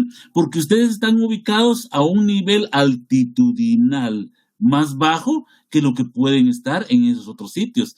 A mayor altitud va a haber menor temperatura. Eso nos va a incidir de que a menor altitud, como hay mayor temperatura, el metabolismo es más grande y por lo tanto la producción va a ser mayor. A mayor altitud, el metabolismo es más lento, pero se obtiene mejor calidad. Otro producto en el que podemos ver esta cuestión de calidad y cantidad que acabamos de mencionar ahorita, que tiene que ver con la altitud y su relación directa que tiene sobre la temperatura, es en el maíz. Si ustedes agarran y prueban una mazorca, un elote cocido de Mazatenango, un elote cocido de Escuintla, los mazorcas van a ser mazorcas pequeñas, de grano pequeño, y cuando se comiencen a comer el elote es un elote insípido. Pero si agarran un elote por allá por Zaragoza, por Comalapa, por Tepán, por Xela, las mazorcas van a ser grandotas, de grano grande, y cuando lo pruebas un elote dulce, bien rico, para mis gustos, más rico que el elote que venden en bandeja. ¿Cuánto cuesta un elote? No en puestos comerciales, pero ¿cuánto podría costar con un productor que ustedes vayan a comprar un elote de la costa? Un quetzal. ¿Cuánto cuesta en tierra fría? 2.50, 3 quetzales. ¿Pero por qué? Porque ellos obtienen menor cantidad de producción, pero porque están altitudinalmente más arriba, la temperatura es menor, ellos logran producir con mayor calidad. Ahora, quiero enfocarme a esta última parte. Ya se me está venciendo el tiempo. Quiero ubicarme en esta última parte que hablaba del fotoperíodo, o sea, la cantidad de horas luz que un cultivo va a requerir para su producción. Cuando nosotros hablamos del crecimiento de un cultivo, me imagino que esto lo vieron en su curso de botánica y fisiología vegetal. Cuando hablamos del crecimiento de un cultivo, podemos diferenciar dos etapas de crecimiento. Una etapa que se llama crecimiento vegetativo y la segunda que es el crecimiento reproductivo. En esta primera etapa de crecimiento vegetativo, la planta fotosintetiza para mayor producción de biomasa. En esta etapa de crecimiento vegetativo, la planta fotosintetiza para mayor producción de biomasa. O sea, casi todos los azúcares, casi todos los fotosintatos que la planta está produciendo, los va a consumir en formar más tejidos, en formar más biomasa, en crecer más. Hay una segunda etapa que se llama la etapa de crecimiento reproductivo. En la etapa de crecimiento reproductivo, generalmente el cultivo detiene su crecimiento vegetativo,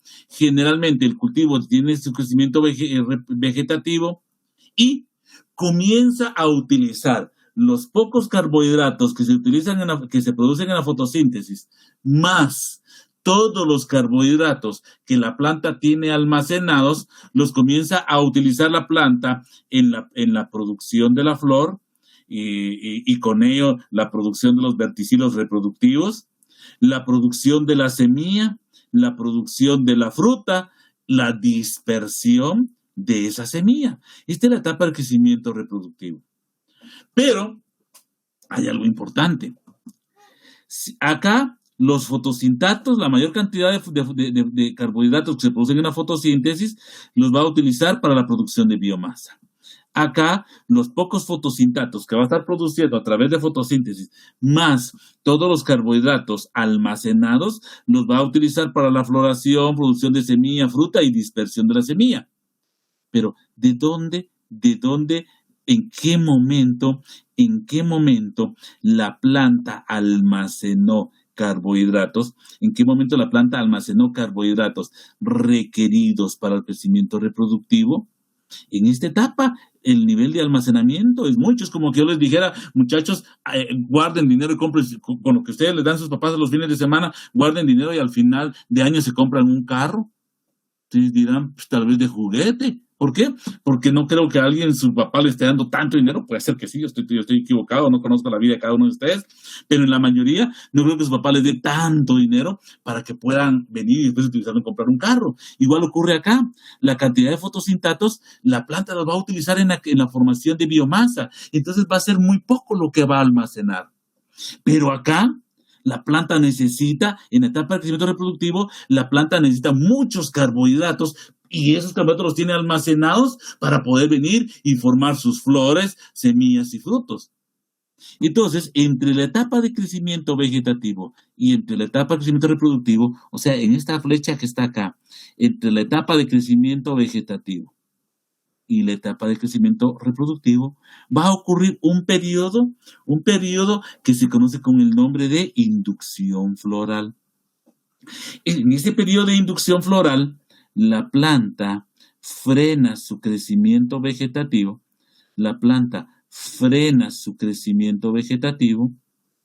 y acumula carbohidratos. El periodo de inducción floral termina cuando la planta ya tiene bastantes carbohidratos almacenados y comienza la etapa de crecimiento reproductivo. El conocimiento de esta relación en el crecimiento de un vegetal es importante para nosotros, los agrónomos, en cuanto a la toma de decisiones. ¿Por qué? Porque a pesar de que hay excepciones a lo que voy a decir ahorita, muchos cultivos van a tener su crecimiento vegetativo, en los días de fotoperíodo largo. Voy a repetir porque dije algo al revés. Muchas plantas, la mayoría, hay excepciones, pero la mayoría van a tener su etapa de crecimiento vegetativo en los días de fotoperíodo largo y van a tener su etapa de crecimiento reproductivo en los días de fotoperíodo corto. Pero entonces viene la pregunta, ¿cuándo son los días de fotoperíodo largo y cuándo son los días del fotoperíodo corto? Y eso va a depender del punto en el hemisferio, en el planeta en el cual nosotros nos encontremos. Cuando los países que estamos ubicados en el hemisferio norte, nosotros estamos muy tirados hacia el Ecuador, levemente orientados hacia el norte. Entonces nos podemos considerar en este grupo. Cuando en los planetas que están en los países que están ubicados en el hemisferio norte, hay días de fotoperiodo corto caracterizados por mucho frío. En los países del hemisferio sur hay días de fotoperiodo largo caracterizados por mucho calor. Si no, a los que les gusta el fútbol, este año no, pero otros años sí, a los que les gusta el fútbol, los argentinos hasta aprovechan a hacer sus famosos torneos de verano. ¿Por qué? Porque hay calor y juegan, ¿sí? Los que les gusta el fútbol americano miran a los gringos jugando entre la nieve, ¿sí? Entonces, los países del hemisferio norte, como Europa, como Estados Unidos, Canadá, algunos países de Asia, en esta temporada los días son de fotoperiodo corto y en los del hemisferio sur son los días de fotoperiodo largo. Pero miremos nuestro hemisferio norte, que es el que nos interesa. Nosotros como estábamos cercanos al Ecuador, la diferencia en cuanto a la duración del día y en cuanto a la duración de la noche no es muy larga. Uno esperaría que en un día neutro, en un día de fotoperiodo neutro, la duración del día y de la noche sea más o menos equivalente, 12 horas de día, 12 horas de noche. Pero cuando tenemos días de fotoperiodo corto, generalmente a lo sumo, aquí en Guatemala, lo máximo, nuestra noche puede durar 14 horas, nuestro día puede durar 10 horas. Y cuando estamos en días de fotoperiodo largo, nosotros nos vamos a dar cuenta de que la diferencia también no es mucha. Los días lo más que pueden durar son 14 horas y las noches lo más que pueden durar son 10 horas. Pensemos ahorita. No, mejor pensemos ahorita no. Mejor pensemos en el 21 de diciembre. ¿Por qué vamos a pensar en el 21 de diciembre? El 21 de diciembre tiene dos connotaciones importantes. La primera connotación importante es que, en teoría, el 21 de diciembre para el hemisferio norte es el día más corto de todo el año. O sea, es el día que tiene la noche más larga durante todo el año. ¿Qué otra connotación importante tiene? Que el 21 de diciembre es un día antes que el 22 de diciembre y el 22 de diciembre es el día más bonito del año. Pero volvamos al 21 de diciembre. En teoría, asumiendo el máximo, el 21 de diciembre de 2020, el día tuvo 10 horas y la noche tuvo 14 horas, el día más corto de todo el año. Si lo comparamos, por ejemplo, con el 30 de diciembre, ya el día fue un poquito más largo que el 24. ¿Por qué? Porque el 21 fue el día más corto de todo el año. Pero diferencia no va a haber mucha. Probablemente para el 31 de diciembre, ojalá que haya dicho 31, probablemente para el 31 de diciembre el día va a durar a 10 horas con 2 minutos. Y la noche va a durar 13 horas con 58 minutos. Así, ya el día es un poquito más largo que el 21, pero la diferencia no es muy grande. Y conforme vayamos avanzando, cada día los días van a ser más largos, las noches van a ser más cortas, cada día los días van a ser más largos, las noches van a ser más cortas, cada día los días van a ser más largos, las noches van a ser más cortas, hasta llegar en teoría al 21 de marzo. En el 21 de marzo, la duración del día y de la noche es igual. La duración del día y de la noche es igual. Es un fotoperiodo neutro. Y si seguimos viendo acá en la línea, nos vamos a dar cuenta que los días cada vez siguen siendo más largos, las noches cada vez son más cortas, cada vez amanece más temprano, oscurece más tarde. ¿Sí? ¿Por qué? Porque los días son más largos, las noches son más cortas, hasta llegar, en teoría, al 21 de junio. En el 21 de junio vamos a tener, en teoría, el día más largo del año. El día más largo del año. Probablemente acá, bajo un caso extremo, vamos a tener un día de 14 horas, una noche de 10 horas. ¿Sí? ¿Y qué es lo que va a pasar? El 25 de junio, que es una fecha memorable para la historia del país, porque fue cuando se fundó la primera capital de Guatemala. No es en julio, me equivoqué. El 25 de junio, el 25 de junio, si ustedes comparan el 25 de junio con el 21 de junio, el 25 de junio ya la noche va a ser un poquito más larga que la noche del 21 de junio. ¿Eso qué significa? Que el 25 de junio el día va a ser un poquito más corto que la duración del día el 21 de junio. Pero ¿cuánto va a ser de diferencia? Igual, segundos o minutos.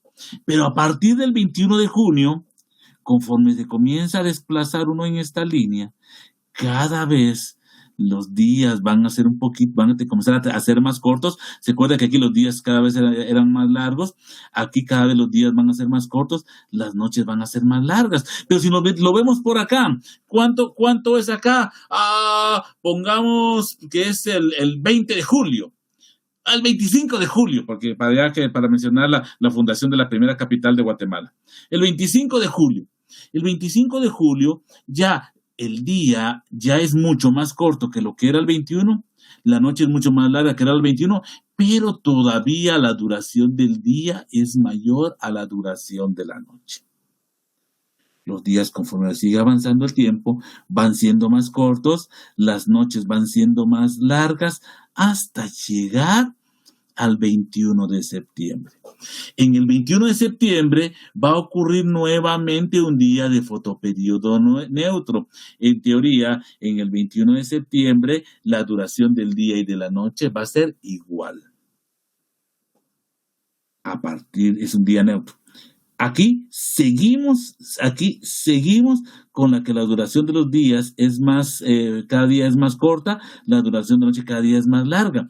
Pero aquí ya, conforme comenzamos a avanzar acá, la duración del día van a ser de menos de 12 horas, la duración de los días van a ser de menos de 12 horas y la duración de las noches van a ser de más de 12 horas, hasta llegar nuevamente al 21 de diciembre. Entonces, ¿qué pasa? Si ustedes ven, aquí tenemos días de fotoperiodo corto, aquí tenemos días de fotoperiodo largo, aquí tenemos días de fotoperiodo neutro. Pero a pesar de que conforme va avanzando acá, los días van siendo más largos, este es el día más corto del año. Señores, si comparamos la duración de un día acá con la duración de un día acá, va a ser más o menos igual la duración de los días en ambos lados, ¿sí? Posiblemente, voy a inventar un dato, posiblemente el día va a durar acá 10 horas y media y la noche va a durar 11 horas y media, ¿sí? Señores, para las condiciones de Guatemala, consideramos días de fotoperiodo corto, noviembre, diciembre y enero. Comenzamos para las condiciones de Guatemala, consideramos días de fotoperiodo largo, mayo, junio y julio. Consideramos días de fotoperiodo neutro, febrero, marzo y abril, agosto, septiembre y octubre. Todos esos son días de fotoperiodo neutro. Y ustedes dirán ahorita, pero señor Mario Alemán, tan complicado, tan feo, eso que está explicando, ¿eso para qué nos sirve? Les voy a poner un ejemplo, ¿para qué nos puede servir? Flor de Pascua. Es Euphorbia pulcherrima, el nombre científico. Los mexicanos le dicen la flor de Navidad o flor de Nochebuena. En el mercado de exportación se conoce con el nombre de poinsettia. No importa cómo le quieran llamar ustedes. Pero esa planta es una planta nativa de Mesoamérica. ¿A qué me refiero con que es una planta nativa de Mesoamérica? Es originaria de la parte de México que nos robaron los mexicanos, de toda Guatemala, de cierta parte de El Salvador, de cierta parte de Honduras y de Belice que nos la robaron inicialmente los ingleses. ¿Sí? Eso es Mesoamérica. Esa es una planta nativa de esta región. Esa planta, por ser nativa de esta región, responde a lo siguiente. Cuando terminan los días de fotoperiodo neutro, la planta se activa, comienza su crecimiento vegetativo, va a tener su mayor crecimiento vegetativo en los días de fotoperiodo largo, continúa su crecimiento vegetativo y cuando terminan los días de fotoperiodo neutro, ocurre la inducción floral. Cuando terminan los días de fotoperiodo neutro, ocurre la inducción floral, de tal forma que la planta va a estar floreando para diciembre. ¿Y a qué me refiero con florear? Significa de que produce el ciatio, que es esa como chichita amarilla pequeñita que crece en la planta, y la inducción floral, la producción de la flor, estimula a que las brácteas, con el objetivo de atraer polinizadores, las brácteas adquieran la coloración característica de las pascuas. Y cuando digo coloración característica es que en la mayoría de variedades es roja, pero hay diferentes tipos de variedades. Entonces la planta colorea de esa forma. Al ser nativa de esta región, si yo como agricultor, como agrónomo, me dedico a la producción de Pascua para venta de maceta para Navidad, puedo seguir el ciclo natural. Lo único es que, ahorita les cuento, si yo sigo el ciclo natural, voy a fracasar en mi proyecto. ¿Por qué? Porque las plantas comienzan a florear para Navidad, y para Navidad nadie me quiere comprar Pascuas. Nadie me quiere comprar Pascuas. Cuando ya es 16, 17, 18 de diciembre, la gente ya está pensando qué es lo que va a comprar para comer en Navidad. Si hablamos de los primeros días de diciembre, la gente no piensa en comprar Pascuas, ahí la gente está pensando en comprar los regalos de Navidad. Generalmente, y ustedes me van a decir si es mentira o no, piénsenlo, el chip se le activa a la madre de familia, el chip de adornar la casa se le activa a la madre de familia el 1 de diciembre. Y el 1 de diciembre nosotros ya tenemos que tener las Pascuas en el punto de venta. Entonces, generalmente, hasta hace unos años, la ventana de mercado de la flor de Pascua se abría el 15 de noviembre. No el 15 de diciembre. El 15 de noviembre. Para el año 2019, en el 2020 no pude ver, pero en el 2019, señores, el 15 de noviembre. El 15 de noviembre. Pero eso significa que para el 15 de noviembre yo tengo que tener distribuidas todas mis Pascuas. Los supermercados no dicen, el 15 de noviembre vamos a vender Pascuas, ese día tráiganmelas, ¿no? Generalmente ellos las comienzan a vender desde antes. En el 2019 yo observé que comenzaron a vender macetas de Pascua desde finales de octubre. Pero ok, digamos 15 de noviembre. Entonces 15 de noviembre yo tengo que tener ya mis Pascuas totalmente floreadas para que las brácteas estén totalmente del color que yo necesito. ¿Qué pasa si yo lo quiero hacer de forma natural?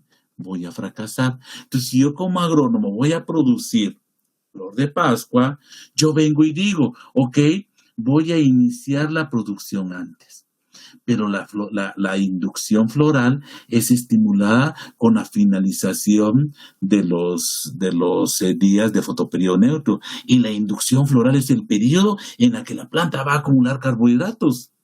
Entonces, ¿qué hago? Dice uno como agrónomo. ¿Qué hago yo como agrónomo? Ahí lo piensan para caña de azúcar, que eso es lo mismo que hacen los agrónomos, pero no voy a mencionar el ejemplo, no voy a mencionar el de Pascua.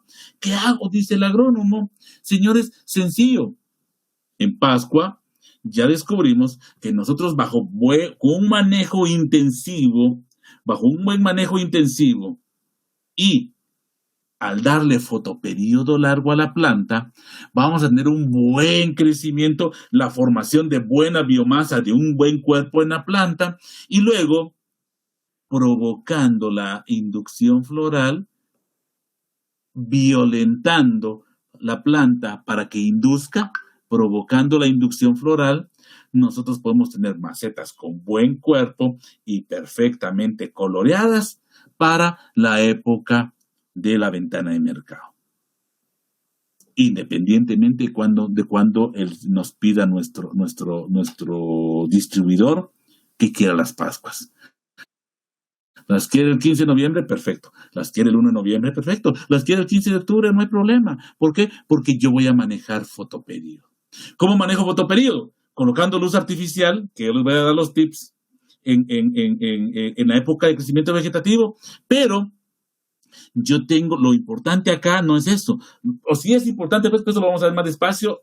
El punto en el tema que estoy viendo es que yo voy a estimular la inducción floral en el momento preciso. ¿Y cuál es ese momento preciso? Depende del mecanismo que yo utilice para estimular la inducción floral. ¿Químico o fotoperiodo? Cuando digo químico, no es solo químico, sino que es químico más fotoperiodo o solo fotoperiodo. Si yo estoy muy tecnificado, lo voy a hacer químico más fotoperiodo. Se tiene estudiado en Pascua que para eso se necesitan 45 días. Si yo quiero mis Pascuas para el 15 de noviembre, 40 días. Si yo quiero mis Pascuas, 40 días, perdón. Si yo quiero mis Pascuas para el 15 de noviembre, debo de aplicar el químico y reducir el fotoperiodo, como platicamos hace un rato, lo tengo que hacer el 5 de octubre. Si es solo con fotoperiodo, se necesitan 2 meses. Lo tengo que hacer el 15 de septiembre. Pero señores, tengamos bien claro esto, porque hace unos años en la escuela, un trabajador de la escuela le encargaron de que iniciara la producción de Pascuas para venta de Navidad. La escuela invirtió comprando los esquejes de San Miguel Dueñas, más de 2,000 esquejes. La escuela invirtió en la compra de las macetas, que todavía tengo algunas ahí, las macetas para esas Pascuas, pero la persona no quiso llevarse de consejo. Y con don Osvaldo nos mirábamos y decíamos, bueno, yo recuerdo que la inducción floral se hizo de forma de fotoperiodo. Andando con mis estudiantes, yo le ofrecí varias veces apoyo con mis estudiantes de segundo año para manejar las Pascuas, y la persona que estaba encargada del proyecto no quiso. Dijo, no, ahí lo vamos a hacer nosotros. No quieren que los estudiantes participen. Yo sí utilizaba la Pascua para explicar a los estudiantes, pero las actividades las hacía con trabajadores. Un día, le puse atención y dije, pues chica, ¿cuánto es hoy? Ya estábamos en los primeros días de octubre y no habían hecho la inducción floral. Entonces vine y le dije al trabajador, dígale a su jefe que si quiere que la Pascua le floree, que todavía puede hacer la inducción floral ahorita, pero ya se le pasó. Que se acuerde que la tenía que hacer el 15 de septiembre, ¿sí? Bueno, cuando llegó, dijo, ¿qué dijo su jefe? Que sí, que vamos a colocar el plástico, que lo ayudemos. No, fíjese que dijo que no, que quiere que lo hagamos solo nosotros. Bueno, colocaron el plástico. A los días, ya se habían atrasado 15 días en estimular la inducción floral. Señores, a los 15 días me metí ahí a la Pascua, porque yo de chute y de bruto me iba a meter ahí me fui a meter y llego a encontrar al trabajador, don Osvaldo se reía también, aplicando. Le digo, ¿y usted qué está aplicando? Fertilizando, me dice. Y luego revisé la humedad, alta humedad en las macetas. Señores, ya usamos la lógica como agrónomos, porque es lo que nos usó este amigo. ¿Será que si estamos provocando la estimulación de la inducción floral, tenemos que seguir fertilizando y tenemos que seguir regando? Acuérdense que la inducción, para que ocurra la inducción floral, tenemos que detener el crecimiento de la planta. ¿Para qué? Para que la planta siga fotosintetizando, acumule carbohidratos, que haga que la planta produzca su flor, tenga suficiente carbohidratos para producir la flor. Pero ¿qué va a pasar si yo bajo fotoperiodo, pero sigo fertilizando y sigo regando? La planta va a seguir creciendo, más que estamos hablando en días en los que todavía no ha ocurrido naturalmente la inducción floral. Entonces, señores, nosotros tenemos que conocer muy bien la fenología del cultivo y utilizar la lógica. Creo que está de más contarles que yo salí de vacaciones el 1 de diciembre y las Pascuas no habían comenzado a cambiar la coloración de sus brácteas, Cuando regresé en enero, me contaron de que ya para la época de Navidad habían bastantes bien floreadas, pero que no las habían logrado vender. Me llegué a encontrar con una gran cantidad de Pascuas, y si yo les sigo la cantidad de errores que siguió cometiendo la persona encargada, no sé si les va a dar risa o se van a enojar como yo me enojaba. Pero lo importante es esto, muchachos. El conocer todos estos detalles del clima para que ustedes puedan hacer un mejor manejo del clima y con ello conseguir los objetivos productivos que ustedes se han planteado. ¡Újule! Ya me pasé mucho. Es un breve repaso de los factores climáticos. Miren, me fui por las orillas y miren todo lo que me tardé. Entonces, muchachos, ahí está la tarea de ahora, es un poquito más sencilla. Mañana a las 6 de la tarde, si no estoy equivocado, se cierra la encuesta para ver qué día voy a hacer el examen. Por lo que medio exploré, me da la impresión que el examen va a ser este sábado en la tarde. No me recuerdo bien, pero algo así me recuerdo que exploré. Pero de todas formas, mañana les subo a la plataforma la fecha en la que está el examen y le voy a procurar escribir a algunos un correo para recordarles cuándo va a ser el examen, siempre a través de la plataforma. Para mí fue un gusto haber compartido con ustedes. Al igual que ustedes, me lamento no haber estado en escuela para poderlo haber hecho de forma presencial, pero en lo particular traté de darles algunos elementos que a ustedes les sirvan de forma práctica. No pude, porque no se puede con esta herramienta, muchachos, no pude crear en ustedes habilidades y destrezas, pero yo espero, al menos ese era mi objetivo, eso fue lo que yo me planteé como objetivo cuando me dijeron vas a dar módulos de forma virtual. Yo dije, híjole, ¿cómo le enseño a utilizar una motoguadaña a alguien desde acá? Me puse a pensar, yo les voy a dar tips que les puedan servir a estos chicos para que de forma paralela a sus cursos lo puedan utilizar para hacer mejor el trabajo. Por ejemplo, ustedes llevar un curso de entomología, llevar un curso de fitopatología. Yo esperaría que después del módulo, independientemente de lo que hayan aprendido en entomología, independientemente de lo que hayan aprendido en fitopatología, después de llevar el módulo, ustedes ya comprendan la urgencia, la necesidad que tenemos de utilizar el equipo de protección. También entiendan la urgencia, la necesidad de utilizar coadyuvantes, que comprendan esas cositas. Entonces, así traté de trabajar en varios temas. Espero haberles dado algunos tips y, sinceramente, me gustaría mucho tener la oportunidad de estar con ustedes en el 8º cuatrimestre, en el curso de flores, para que sigamos platicando sobre todas estas cuestiones. Entonces, para mí fue un gusto haber compartido con ustedes. Espero que nos veamos muy pronto y que nos podamos saludar, aunque sea así, de esta forma, nos podamos saludar y podamos seguir compartiendo. Cualquier cuestión, ahorita en el 7º cuatrimestre, ustedes ya tienen mi correo y aunque a veces me tarde un poco, saben que contesto. Que tengan buena tarde, jovencitos.